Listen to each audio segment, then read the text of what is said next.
Good afternoon friends, అందరూ ఎలా ఉన్నారు? ఇప్పుడు దాకా పని లేదని ఆలోచన చేస్తూ కూర్చున్నాను. అంటే మా పని ఎప్పుడు వస్తుందో తెలియదు, వచ్చినప్పుడు పని చేసుకోవాలి. మంగళవారం మధ్యాహ్నం పూట వచ్చిన పని చూసేయండి ఒకసారి. ఒక హెడ్ వచ్చింది, దీనికి 2 గ్రైలు అయితే వేసాను. ఈ రోజుకి భగవంతుడు నాకు పంపించిన పని ఇది. మనం అనుకుంటాం కానీ అది చేయాలి ఇది చేయాలని, ఏది చేసినా మనకి ఎంతవరకు దక్కాలో అంతవరకు దక్కింది, ఎంత రావాలి అంత వస్తుంది. ఎవరికి ఆరాట పడినా ఆరాట పడకపోయినా దేవుడు మనకి ఇవ్వాల్సిన కాడికి ఇస్తాడు. అదేమంటారు, బుడదలో ఆమ బుడదలోకి వస్తున్న వాళ్ళని బుడదలో పడలేట దక్కాల్సిన దక్కిద్ది అంటారు కదా. అలాగే నా పని కూడా నాకు నేను షాప్ పెట్టి 27 సంవత్సరాలు జరుగుతుంది. అంతకుముందు 10 సంవత్సరాలు మా బాబాయ్ దగ్గర నేర్చుకున్న పని. 37 సంవత్సరాల నుంచి నా జీవితం చూస్తున్నా కదా. ఒక రోజు పని అంటే ఒక రోజు ఉండదు, ఒక వారం పని అంటే ఒక వారం పని ఉండదు, అలా అప్ అండ్ డౌన్స్ చూసేవాళ్ళు అనమాట. అందుకే మేము జీవితంలో ఏ కష్టాలు వచ్చినా గతాన్ని మొత్తం చూసి ఉన్నాం కాబట్టి, అంటే సుఖాలు తక్కువ కష్టాలు ఎక్కువ అనమాట. వర్క్లో కానీ దేంట్లైనా పోటీ ఎక్కువ, అన్నింటిని తట్టుకొని ఇప్పుడు 35 సంవత్సరాల నుంచి ఆయిల్లోనే పనులు మార్చుకుంటూ వచ్చినా ఎక్కడ ఏ పని మార్చినా అలా గొర్రెకి వ్యతిరేకత అన్నట్టుగా ఉంది. ఇంకా జీవితం అర్థమైపోయింది మనకేంది, మనం ఎంత పరిగెత్తిన ఎంతైనాని. అందుకని ఊరకున్నంత ఉత్తమం లేదు, చదువుకుంటే నేను చల్లదనం లేదంటారు కదా. అందుకని కూర్చొని వచ్చిన కాడికి నాకు ఎంతవరకు దక్కాలో అంతవరకు వచ్చిన కాడికి జాగ్రత్తగా చేసుకుంటా పని. ఇక్కడ మనం అంత బాగా చేసినప్పుడు కూడా జనాలు, మా కస్టమర్లు ఎలా ఉంటారంటే, నువ్వు ఎంత బాగా చేసినా కొత్త వాళ్ళు ఎవరైనా వస్తే అక్కడికి వెళ్ళిపోతారు. అంటే ఏమంటారంటే, కొత్త సినిమా రిలీజ్ అయితే పాత సినిమాని మర్చిపోతారు కదా. అయితే ఆ సినిమా సూపర్ హిట్ అయితే మన సినిమా ఫ్లాప్ అయింది, ఆ వచ్చిన సినిమా రిలీజ్ అయిన సినిమా ఫ్లాప్ అయితే పాత సినిమా కలెక్షన్ వస్తుంది. అలా ఉంటుంది అనమాట మన జీవితం. వస్తుందా రాదని కూడా చెప్పలేము. ఒక రోజు 2-3 రోజులు పని కూడా లేకపోతే ఉసూరు అంటే వెళ్ళాలి ఇంటికి. ఒక రోజు వస్తుంది, ఒక రోజు రాదు, అలా ఉంటుంది ఈ పని. కానీ ఏంటంటే ఒకరి దగ్గరికి కూలికి పోకుండా స్వతంత్రంగా చేసుకునే పని. అంటే దీన్ని ఏమంటారు, తీయని బాధ. అంటే బాధ కూడా తీయగా ఉంటుంది అనమాట.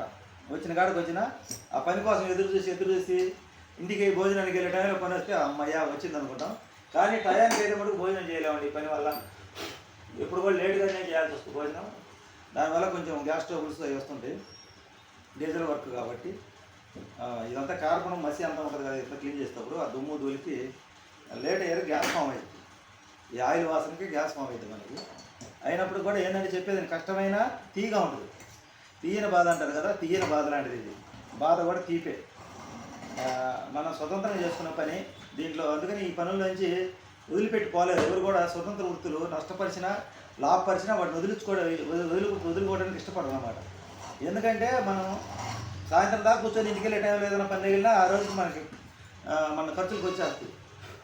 ఈ టెక్నికల్ వర్క్లు అన్నీ అట్నే ఉంటాయి అన్నమాట. కాకపోతే కొంచెం జాగ్రత్తగా చేసుకోవాలి, వచ్చినప్పుడే చేసుకోవాలి. అంటే ఎప్పుడు ఎలకాలం ఈ రోజు జరిగినట్టు రోజు జరిగింది, ఈ నెల జరిగినట్టు సంవత్సరం జరిగింది అని కూడా పొరపాటు. ఎప్పుడు పోటీ కాంపిటీషన్ ఎక్కువ ఉంటుంది పనుల్లో. అందువల్ల ఏంటంటే వర్షం పడ్డప్పుడే నీళ్ళు నిల్వ చేసుకోవాలన్నట్టుగా ఈ పనులు బాగున్నప్పుడే, కాలం అనుకూలంగా ఉన్నప్పుడే చేసుకోవాలి. చాలామంది అలా చేసుకోరు, ఎలకాలం ఇలాగే ఉంటుంది లెక్కలో మోసపోయి లాస్ట్లో ఇబ్బంది పడుతుంటారు.